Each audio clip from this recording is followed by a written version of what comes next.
शिवसंतांचा कुंभमेळा वारकऱ्यांचा हा सोहळा खंडापूरला संपन्न झाला। आम्ही कमीत कमीचा आकडा काढलेला आहे। तो आकडा निघाला 26,17,00,000। हा आकडा यापेक्षा आम्ही आकडे कमी काढलेले आहेत। यापेक्षा किमान 50 कोटी रुपयाचा घोटाळा किशोर शिवणीकर या व्यक्तीने केलेला आहे।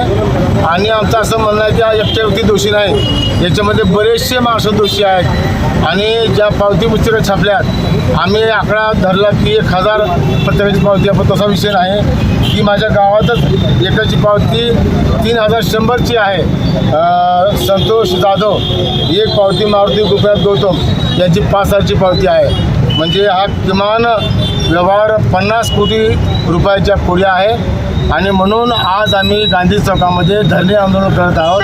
येत्या 3 तारखेला मांजरा कारखान्याच्या गेटवर आम्ही प्रचंड आक्रमक अशा पद्धतीचा रस्ता रोको करणार आहोत। आणि यावर जर शासनाने गांभीर्याने लक्ष दिलं नाही तर पुढचे टप्पे काय करायचे ते आम्ही योग्य वेळेने जाहीर करू। पोलीस स्टेशनमध्ये तुम्ही तक्रार दिली आहे का, आणि दिली तर पोलीस काय म्हणतात, काय गुन्हा दाखल वगैरे करतात? काही सहकार्याने याबद्दल व्यक्तिशः तक्रार दिलेली आहे, पण पोलीसवाले तुम्हाला माहिती आहेत ते काही याची दखल घेत नाहीत। आणि दखल घेतली नाही म्हणून आज आम्हाला गांधी चौकामध्ये बसण्याची पाळी आली।